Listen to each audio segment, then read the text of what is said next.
This is the Bringing Business to Retail podcast with today's guest, podcast legend, Rob Greenlee. Welcome to the Bringing Business to Retail podcast on SelenaKnight.com. Stay ahead of the competition by opening your doors to business experts so you can learn, grow, and be inspired.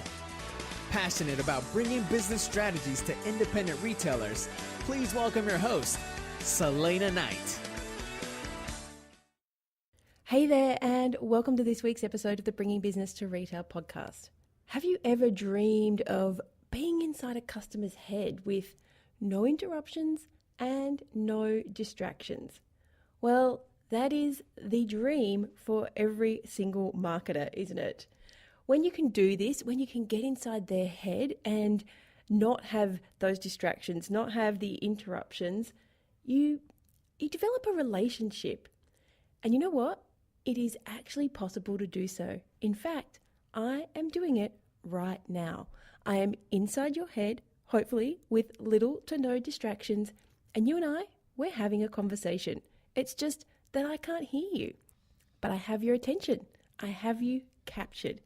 And that is what every marketer wants to do when they are trying to get across the benefits of their product.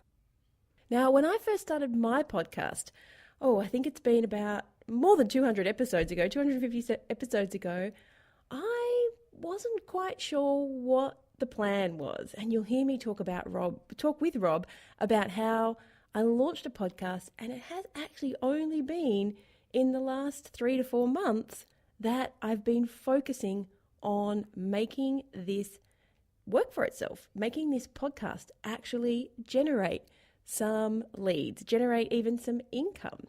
I don't actually remember the first podcast I ever listened to. I think it may have been Natalie Sisson, the Suitcase Entrepreneur, or it could have even been Amanda from the Wellpreneur. I just remember it was one of those two because one introduced me to the other, and I ended up working with Natalie, and now she's one of my really great friends. So it's amazing how much a podcast can give back to you. But when I first started it, I was just moving from selling my store. In fact, I still owned my store when I started the podcast.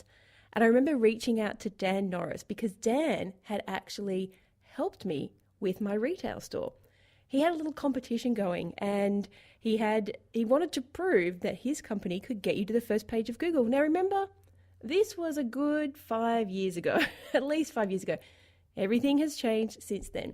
So Dan and I actually worked together, and it was probably about 6 to 8 weeks, and then my store was ranking first on Google. And I'm not even going to go into how we did it. It was all very above board, but the algorithms, as I've said, have changed hundreds of times since then. So there is no point in replicating that. Anyway, I was thinking when I started my podcast, who could I reach out to? Who had some influence? And Dan's a connector. Dan's one of those guys who knows everybody. And it's been fantastic watching his rise to success. And in fact, that first podcast, he talked about the highs and lows of success because he really hit rock bottom. And now he has sold several companies. One went to GoDaddy, his company WP Curve, he sold to GoDaddy. And now he's working on lots of things, but mostly a brewery. He now co-owns and runs a microbrewery. And on top of that, he's written several best-selling books. And I'm proud to call Dan one of my friends. But you know what? Those first few episodes, when I listen back, I cringe because I didn't even have a microphone back then. I was literally recording them in my office, and the quality isn't great. My second guest was also a friend, Greg Van Borsum, who was a multi-Academy Award winner. These guys, they sound so prestigious, but they're just normal people. Just like today's guest, Rob Greenlee, who is a podcast legend, but he's still an ordinary guy, as you will hear on today's episode. When I first started that podcast, I wanted to reach out and create some relationships because I was moving from selling my store. I was in the process of putting together everything that it needed to go to sale. And I wanted to create some relationships in this new iteration of my business, this new being a retail strategist. So I thought a podcast would be a great way to reach out and connect with people and to share knowledge that I just didn't have. Like, I think I know a lot, but I don't know everything. And it's my job to share what I know with you, but it's also, I believe, my job to give you more information that you can use to grow your business. And I love constantly learning. And I'm guessing you do too, because that's why you're listening to the podcast. And constantly learning from my guests is just one of those things that I couldn't get from reading a book. I get to ask questions of some amazing people who are the best in their industry. It's kind of fun. In fact, I love doing it. And you'll hear a story that I tell with Rob today about how when I first started, before I first started, I couldn't even read a book to 2-year-olds. So I have come a long way and I love doing this. I have so much fun recording my podcast. And maybe it's something that you could do to sell more products, to create relationships with your customers, to build your brand. And there are a few different types of podcasts. You can have a host-only podcast, which I do tend to do every now and then, but they do take me a lot of time because mine are very content-driven. So it generally takes me probably a day to put together an episode if it is just me. Or you can have an interview-style podcast. Maybe you could interview some customers. Maybe you could interview some makers. Maybe you could interview your suppliers. Those ones I find a lot easier because you just have to do the research. The guest is supplying all the information. Now, don't get me wrong. When I say it's easier, I still put a good 3 hours into preparing for a guest to come on. So it still does take a little bit of time and effort. Or you can even mix it up. Some weeks you do user-generated content. Maybe you have a guest come in, or maybe you have somebody submit a file and you talk about what they have recorded and sent to you. A podcast is only limited by your imagination and your tech. But it has this amazing ability to bring you inside the lives of the people who are listening. And I get that. I've met people who say, I feel like I know you. You know, you talk about what's happening in your life and I'm like, oh, wow. Or I wish I could reach out and give you a hug. Or I can't believe how fantastic your last conference is that you went to. I wish I was there. So this ability to create a relationship with somebody that you have never, ever met, that is a marketer's dream. And maybe a podcast is right for you. You know what? It doesn't have to be technical. It doesn't have to be fancy. Rob's going to give you some great ways that you can get started if you would like to use a podcast to grow your business. And the best part about it is it's not just growing your business. It's building your store as a brand, and it's also building you as a brand. Because maybe, just maybe, you might not be a store owner for the rest of your life. Maybe you go on to be something else. Maybe you go on to do something else. And having that brand of your own with your name attached to it, I wish I had done that sooner.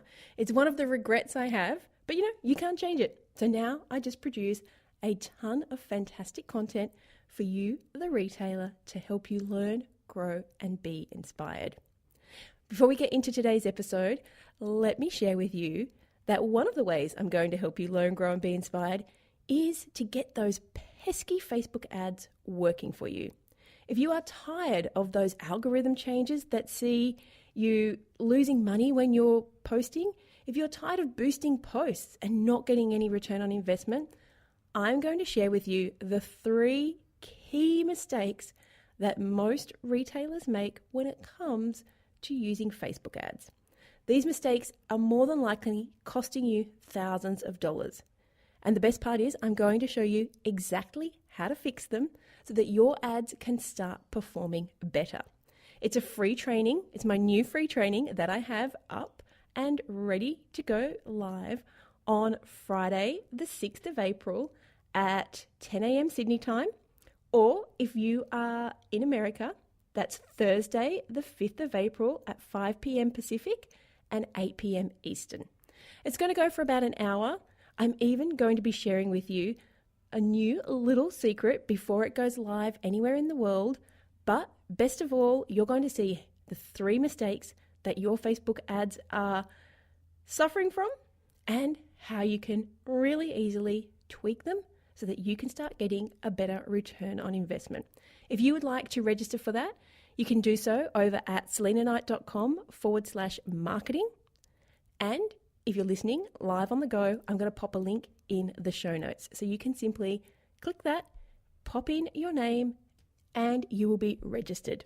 Now, if you can't make it, I do strongly advise that you still register because I do send out a limited 24-hour replay. It's only available for 24 hours after the masterclass. But if you want to know why those ads aren't converting, and even if you haven't started running ads, still a great time for you to come on because you won't make these mistakes before you start using them. So whether you're brand new to Facebook ads, whether you've been dabbling in Facebook ads and boosting posts here and there, or you've been using Facebook ads for a while, I strongly suggest you come along to this free masterclass and you find out the 3 mistakes that retailers make when it comes to Facebook ads and why they're not selling any products for you and how to easily flip that around and get better ROI. selenaknight.com/marketing is where you can register. Now let's jump into today's episode with Rob Greenlee. Before we jump into today's episode, I just want to do a great big shout out to the patrons of the show. Now, this is something that we implemented in episode 100, which is where my daughter Alana, who's 8, interviewed me and got a little bit obsessed with our dog. It's very funny. If you need to pick me up, go and listen to an 8-year-old get interviewed.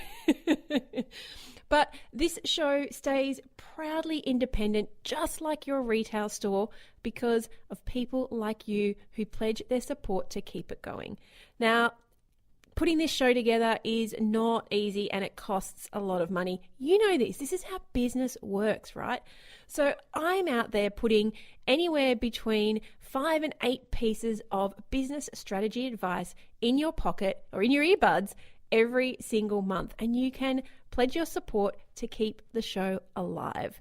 So I would love it if you would become a patron of the show. Simply head on over to selenaknight.com/patron and you can find the information there. Click the big button on the show notes if you would like to pledge your support and jump into today's episode. Hey there, and welcome to this week's episode of the Bringing Business to Retail podcast. As retailers, when we think of social media marketing, Facebook and Instagram, they instantly come to mind. When you think about it a bit more, you might come up with LinkedIn, Twitter, Snapchat, they all rank highly. But living in a digital world, it's often hard to build the connections with your customers that you know will move them through the customer journey. And let's be honest, in independent retailer, we love to build connections with our customers. But have you ever thought of hosting a podcast? It's not something we've talked about on the show here before.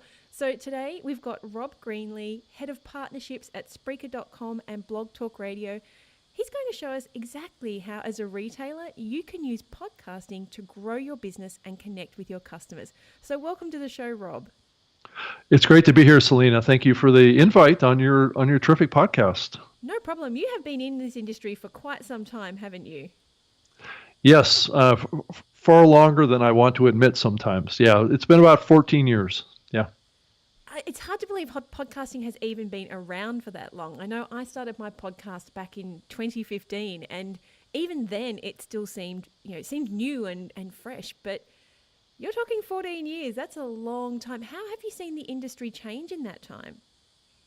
Well, it really started out as a medium that was really trying to break the mold of what people were perceiving was spoken word audio at the time, which was broadcast radio.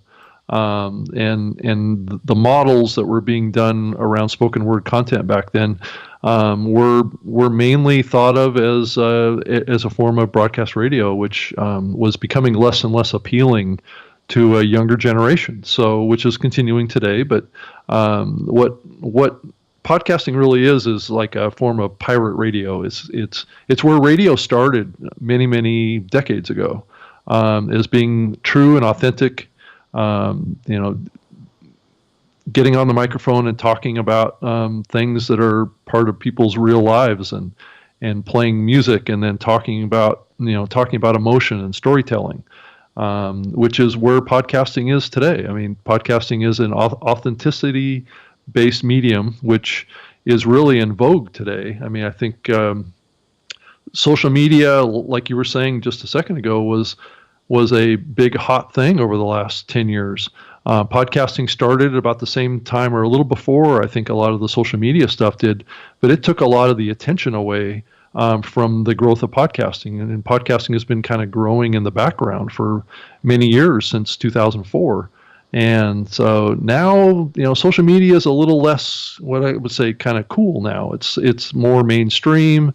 It's a little bit less authentic now. There's a lot of kind of fake stuff that's going on in social media.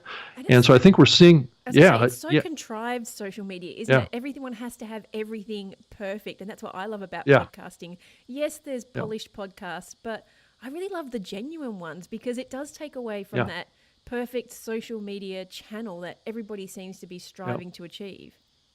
And I think that's the big reason why we're seeing podcasts kind of get new life here over the last couple of years and really start to grow, though it's been steadily growing for the full 14 years. It's just not been growing very fast. And it's growing a little bit faster now, but it's not like a hockey stick growth. So its time has come, is really what it comes down to. Social media is not as safe a place for brands and for people as it used to be.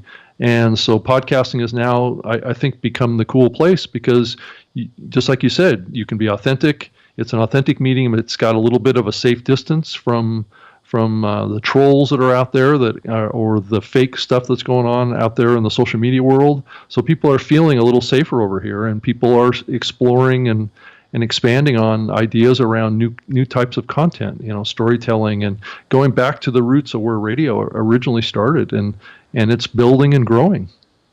You were talking earlier about pirate radio, and this just goes to show how old I am. And I do admitted a couple of weeks ago that I just turned 42. You say pirate radio, I think Christian Slater and Pump Up the Volume. That's a good analogy, yeah.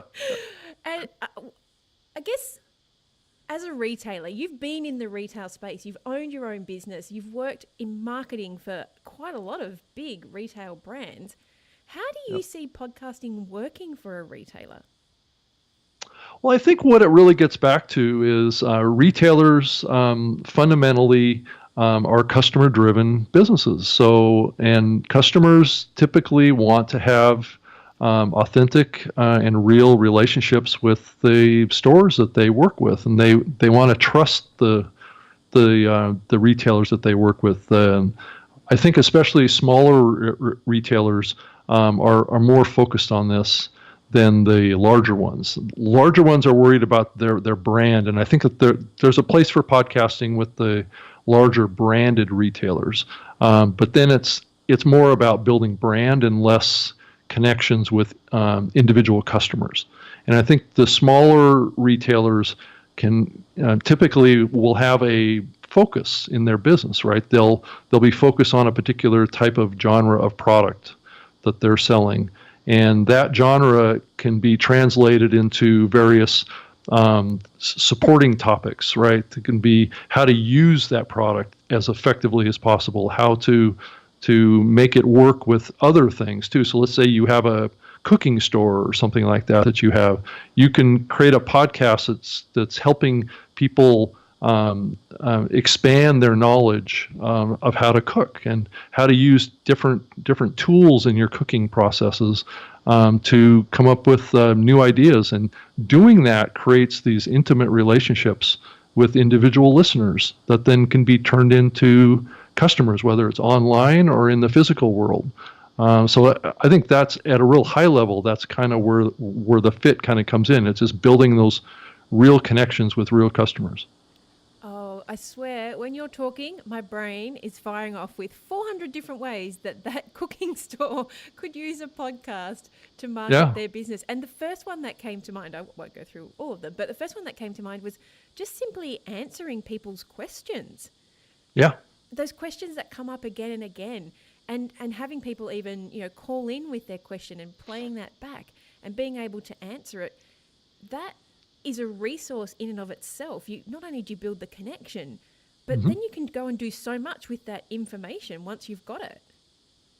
Yeah, and then that feedback and that communication with your customer kind of fuels the podcast too, and gives you topics to talk about, and maybe even gives you some insight into what your customers are looking for your retail business. So, creating that dialogue with customers can really help multiple layers of how you function with your business and how you build your reputation in the particular retail industry that you're focused on too.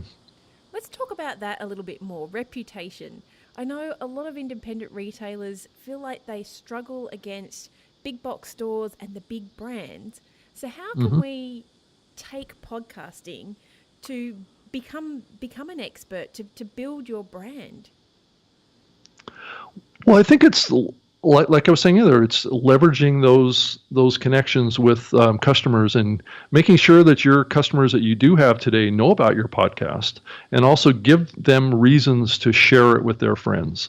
And I think at a very grassroots level, that's the power of podcasting. Is podcasting at its core is a word of mouth medium. It's not a big brand medium. It's not a ABC or a big radio station network, like a iHeartRadio. That's not what podcasting is all about. Podcasting is about making individual connections and then sharing and being engaged with your audience and making those connections at a smaller level.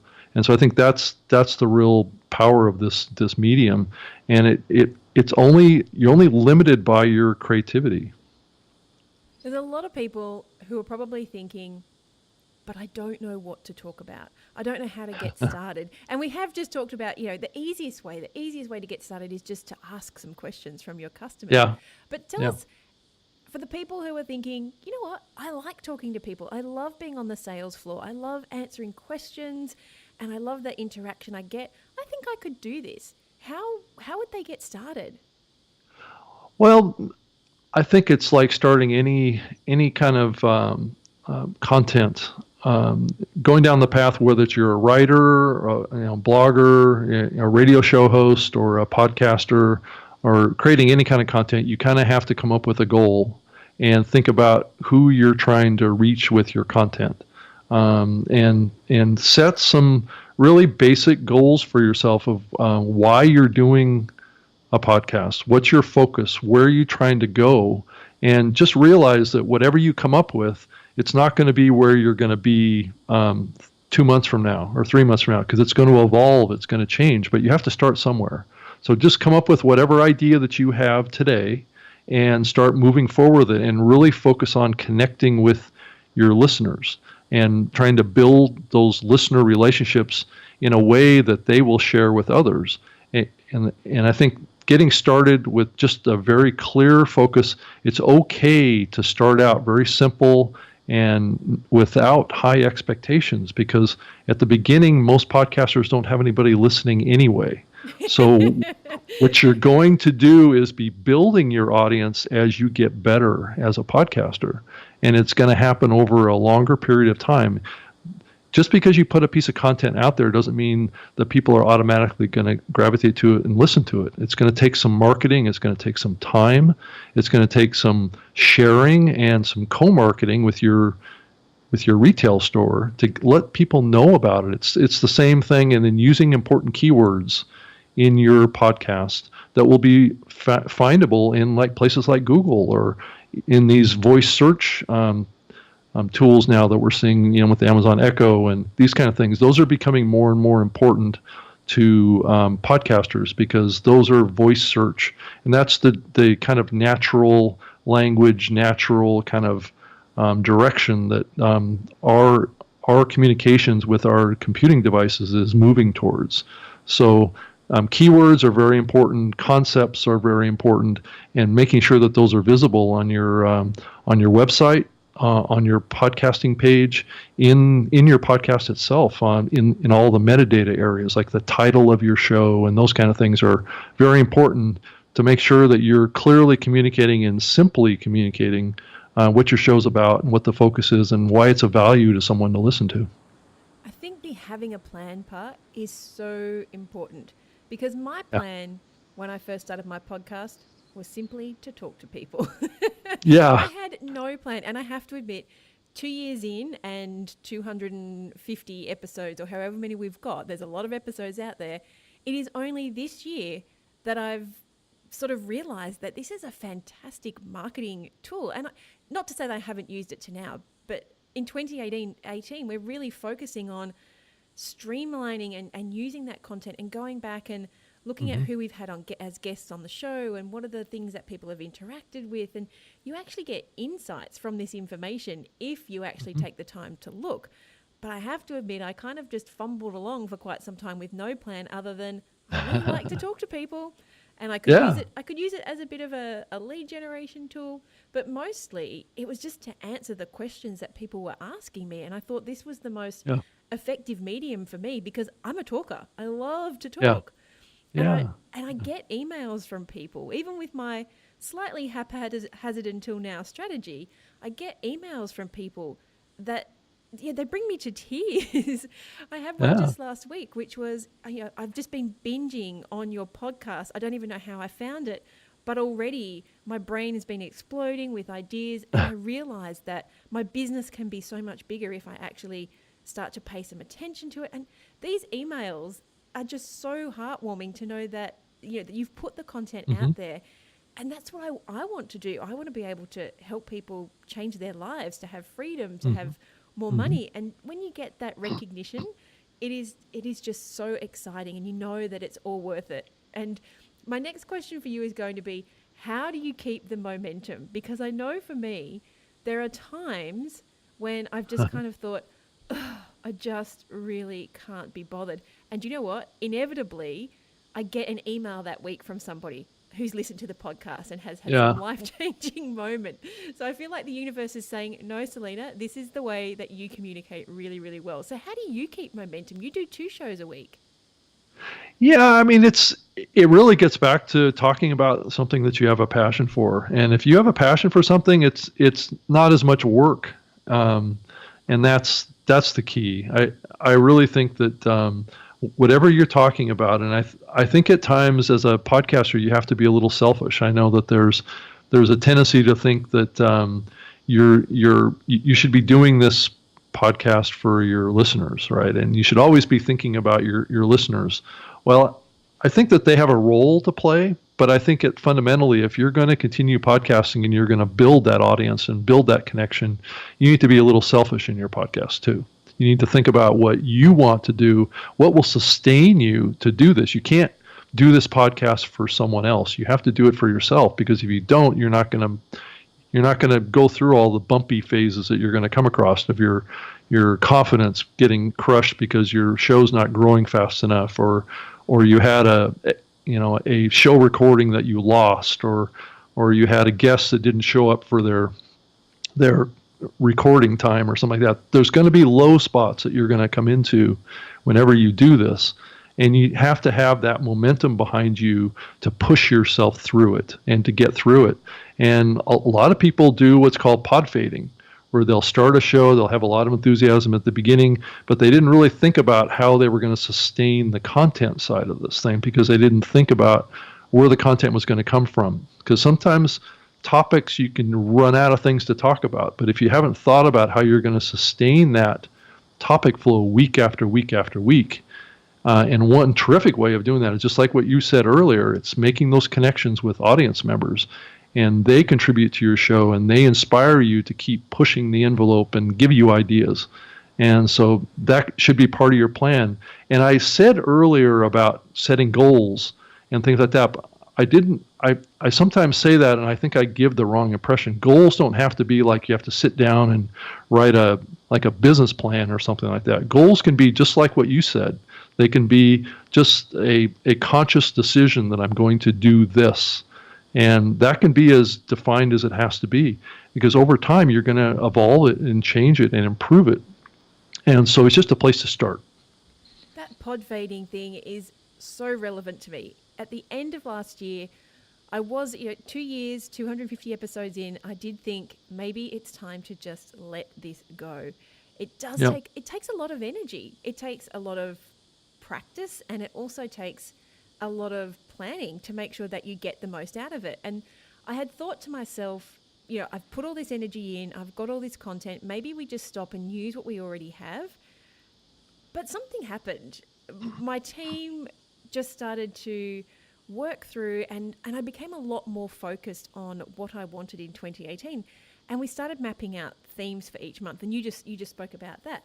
So, for example, this month, in January, when we're recording this, we're talking about planning and preparation because it's the new year. In February, we're talking about e-commerce. March, we're talking social media.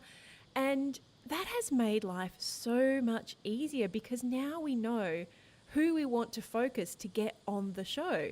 Whereas before, it was just kind of randomly reaching out to people and hoping they'd get on. And exactly what you said, I had one day that 4 people didn't turn up for their recordings. And that's a month's worth of content for me that I had to, you have to go and find. And having this calendar as a result has just made everything so much easier. So if you're thinking about a podcast, I would strongly suggest having overarching themes for the month and working towards that, because then, like you were saying, the questions you might want to answer, you only have to think of 4 if you're doing a weekly podcast, or 2 if you're doing a fortnightly podcast. And all of a sudden, the burden does seem to lift. It's like, oh, wow, we have a plan in place. It's not that hard. And that brings me to my next question for you, which is a guest style show or a individual show? Which one is your preferred option?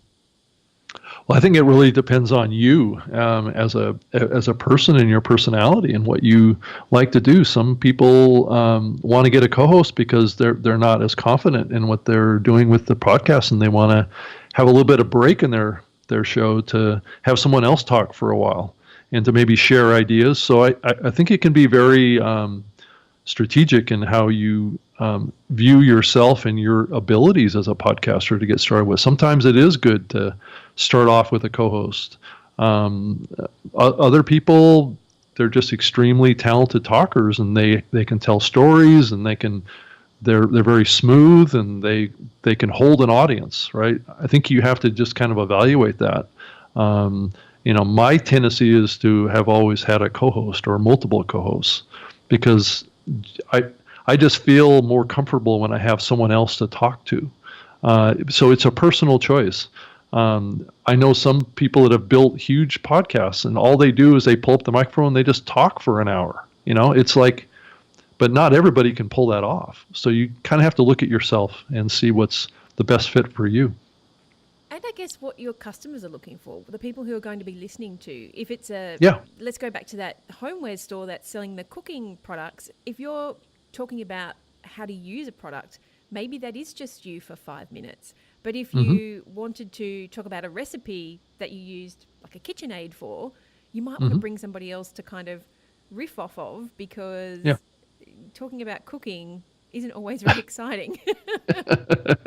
That's true, because cooking tends to be a fairly visual experience. So you have to be able to paint that visual picture with your words and to keep it interesting. I know I've listened to some food podcasts that are just crazy. It'll be like 2 guys talking about the experience of making and eating a peanut butter and jelly sandwich. I mean, it's just like, it can be captivating if it's done well.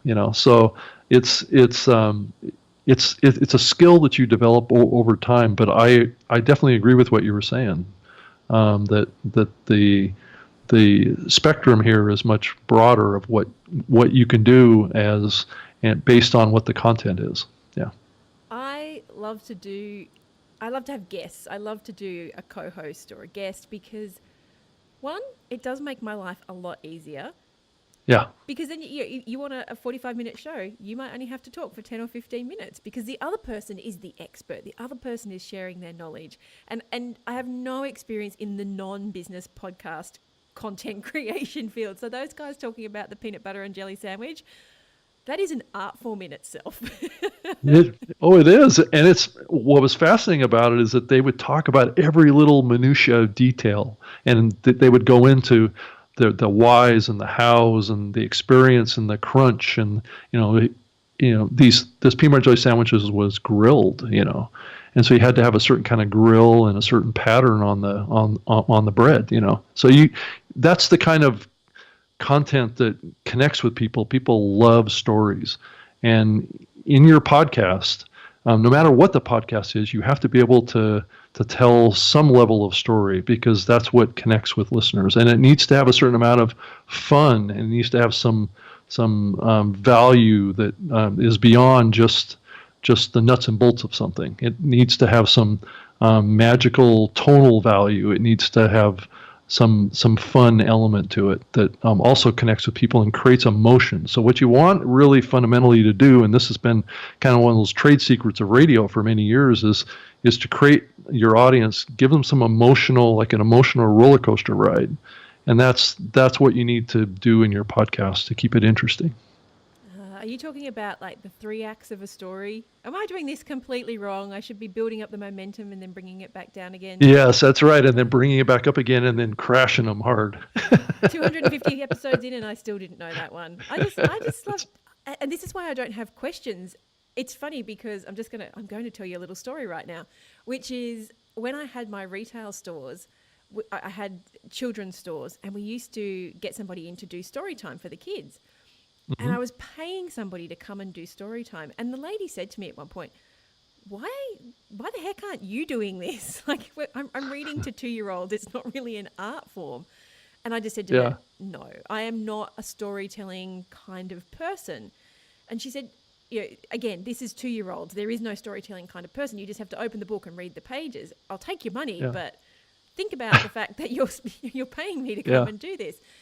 Yeah. And it just sat with me for quite some time. And I'm quite a confident person. I do like to talk. I've always liked to talk. And it made me wonder why I wasn't able to sit in front of, half a dozen 2-year-olds and read a story.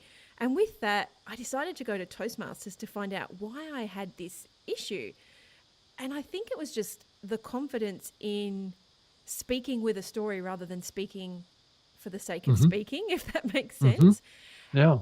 And what I discovered I was really good at was thinking on my feet. And in Toastmasters, they have a thing called table topics, where someone just throws a question at you and you have 60 seconds to reply. And I discovered I was really, really good at this, sometimes making crap up because sometimes they're really far-fetched. But I was really good at thinking on my feet. And that's where podcasting all of a sudden became the thing I wanted to do, because I started off with the questions like, John Lee Dumas and all the big players, they have their 10 questions that they religiously go through. And I found that so formulaic. And I was just like, sometimes you say something and I want to learn more about it. I don't want to stop you and go to my next question. And as a result, I've discovered that is something I'm good at. I might not be the best storyteller, but what I am good at is leading people to tell the story. So that's how I see my role on the podcast. And I do find that the podcasts where I have guests, I feel like the listeners get more out of it, because I am able to pull the story out. But I also think if I have a question, there's a good chance that the person who's listening has a question. And instead of being frustrated, like, oh, I didn't want you to move to your next standard question, I wanted to hear about that. We have the freedom to do that on this show.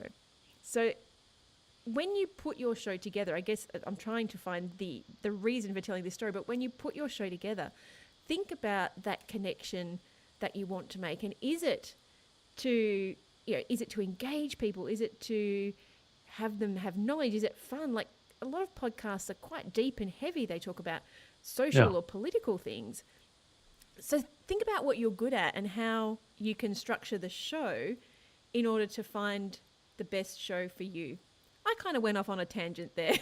That's okay. No, it was all good. I mean, I agree 100%. I think that your perspective is I think fairly common out there with people's view on how they do their podcasts. I tend to do much better when I'm kind of off the script, as they say. The 2 shows that I do, and this is an interesting contrast. One of the shows that I do, there is no planning at all. I just pull up my microphone, turn on my webcam, and we go for an hour and a half. That's, there's no pre-planning. My Speaker Live show that I do, that one has an outline to it, and I follow the outline. and I'll write in there things that I want to make sure that I cover. It's more of a fact-based show, where the other show is more of an opinion show. And I feel like, I can't have a pre-written opinion thing that's going to come across as authentic. So both my co-host and I, we just do it off the cuff. We just talk about what's happening in the podcasting space every week on Saturday mornings for an hour. It's a video show as well as and it's live. So what goes into the microphone stays in the recording. So you better be careful what you say. We're the same. The only things we ever edit out are the occasional child coming in to ask for a drink. Or the garbage truck turned up. If we can edit those things out. But essentially what you hear is what you get, because I feel like that's where the authenticity is. People want to know that people are real. The person on the other end of the microphone, no matter how famous they are or how popular they are, they have a story to tell. And when it's not polished, it does feel more real, more raw, and more able to just accept the fact that people are just people. Everybody is just people. Yeah, that's exactly true. Okay. So go ahead. I was going to say, so you do 2 shows every single week. Have you found the sweet spot for how often you should release a show? I think the data shows that weekly is best, and the data also shows that the best time to release an episode is between late Monday and Wednesday. So, and the reason for that is that oftentimes people will start their work week, right? They come off of a long weekend. People don't listen to podcasts that much over the weekends. So what's interesting about that is that in the past, back when podcasting started, most of the consumption of podcasting was happening at home. So people were listening to things at home more than they do today. People don't listen to podcasts as much in the home as they did in the past. So it's an interesting trend shift. I think podcast consumption has moved more towards the commute, and when people are in their cars, when they're out doing things, they're at the gym, or they're out for a run, or they're mowing the lawn. If they can hear the audio over the top of the sound of the gas motor, but people are out doing things. They're out walking the dog. They're doing things like that. So people are outside of the house mainly when they're consuming podcasts these days. So that's also another important thing to keep in mind too when you're producing your show, is that it's best to make sure that your podcast has good audio volume as well. Because people are oftentimes listening to it on the bus or in the airplane, and there's a lot of ambient noise around them at all times. So having a good boost of volume is also key to the success of your podcast too, because you definitely want to be heard. And I guess really knowing who's going to be listening or who is listening is very important, because that will affect the time that you spend. We generally record our shows for between 25 and 45 minutes, and then occasionally I'll do like a 10-minute episode as an extra that I do as a video, and we pop it up on the podcast. And it's funny because the 10-minute ones often get listened to a lot more than the 35-40-minute ones, because what the people listening to my show say is they're the ones I'll listen to when I'm driving to pick the kids up from school. So there's while I'm driving and waiting, I've got 10 minutes, so I'll listen to those. Whereas the people who are running or walking the dog, they like the longer ones, because generally between 30 and 60 minutes is how long somebody's going to exercise for. So knowing who's going to be listening to your show and what kind of space they're going to be in when they're listening is super important. Don't think you have to do a half an hour show just because everybody else does a half an hour show. Yeah, no, I think that, do the show that's the most appropriate for the content. I would think that duration needs to be based on what the content is. And that's the most important thing. Though I will say that the data shows that the most popular duration of a podcast is between about 30 minutes and 50 minutes. And one of the reasons for that is that the average commute time, at least here in the U.S., is about 25 minutes each way. Yeah, that makes sense. So you think about Yeah. So so people will start and listen to a podcast on the way to work, and they'll finish it on the way home. So, but you could also make the case that, doing a 25-minute show is the sweet spot too, right? It depends who's listening, and it depends what it is you need to share. Yep. You have it's been wonderful talking to you. As I said, I've never had another podcast person on the show. I've had people who have their own podcast, but not somebody who has as in-depth knowledge as you and has been in the industry for as long as you. So it's been really nice just having a chat, really. Tell us your top 3 tips for somebody who wants to start a podcast. Well, I think, like I said earlier, come up with just a general outline of a goal, and then kind of flesh it out and make sure that it's something that is a topic that you can sustain over the long term. I think are the big things. Find sources of information. You being an expert in whatever topic that you're covering is pretty important. But it's not a requirement, but you have to have the commitment to become an expert. Because you doing a podcast about that topic will eventually turn you into an expert, and you will be seen as that. So it's okay to start off with something new too, but you're going to need to really dive in and dig in, and learn as fast as possible, because you're going to have guests on that are going to challenge you in your knowledge, and you're going to need to know what questions to ask, or have enough knowledge to engage them, and then also have a certain amount of stories that you can tell that are relatable to your audience in that topic area. So I think that's the most important. And then finding a terrific podcast host. And when I say host, not a host behind the microphone, but a host for your media files, because you don't really want to host your podcast on the same web server that you have your website, just because of bandwidth usage. So when you publish an episode, it can saturate your bandwidth connection for your website. So you could be compromising your traffic to your website by publishing a podcast on the same server. So using like a hosting platform is pretty important. And those platforms that are out there, and there's many of them, and Spreaker is the company that I work for that's a hosting platform as well. But there are many of them out there that you just need to choose which one is most appropriate for you. Is to have the tools that will enable you to syndicate your show, produce your show, publish your show in a reliable platform that has good data connections with like iTunes and Stitcher and all these listening platforms that are out there to build your distribution. So I would say those are the top most important things that you need to think about. The actual audio recording side, it's pretty inexpensive these days to get started with that. You really just need a USB microphone. And the one that I like to recommend is the Audio-Technica ATR 2100. It's a great starter microphone. So if you just want to get started, it's about $75 at the Amazon. So if you go ATR 2100, it's a great place, or a great microphone to start with, because it supports what's called XLR and USB. So if you want to add a mixer to your recording situation, you just get a different cable and you can use the same microphone. So it gives you that flexibility. So those are my top tips. Top tips. So having a goal, having a bit of a plan on what you're going to be talking about so it can be sustainable, making sure you have good audio, and making sure you don't host it on your website, because especially if you've got an e-commerce website, you cannot afford to be losing customers because your podcast takes off.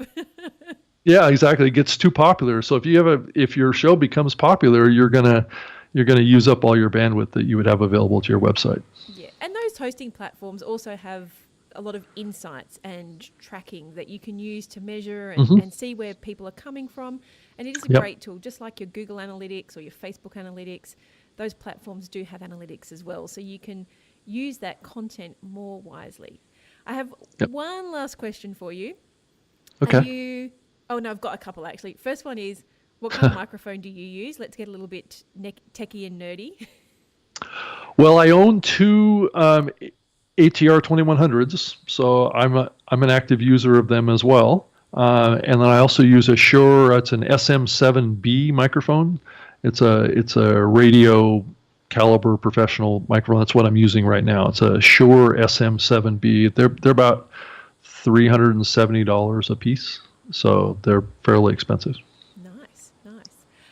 My last question is: Yeah. Are you an in-store shopper or an online shopper? Both. I do both. Actually, I probably shop in-store and brick and mortar more than I do online, honestly. What's your favorite store? It's my favorite store. I said I don't have Probably. this question, but here I am.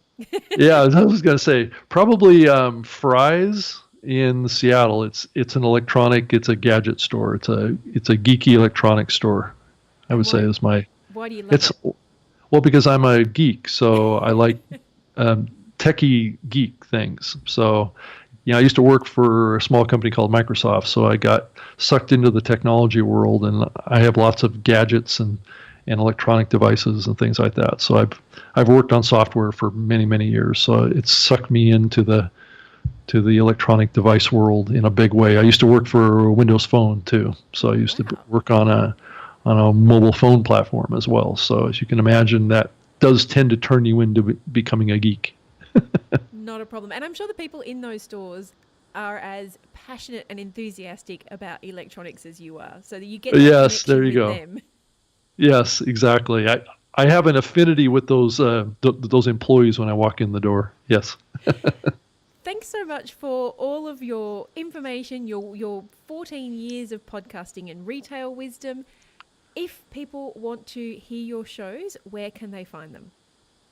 It's really easy. My weekly show that I do that's live video, it's Facebook video and YouTube video and audio and video podcast, is called The New Media Show. It's at newmediashow.com.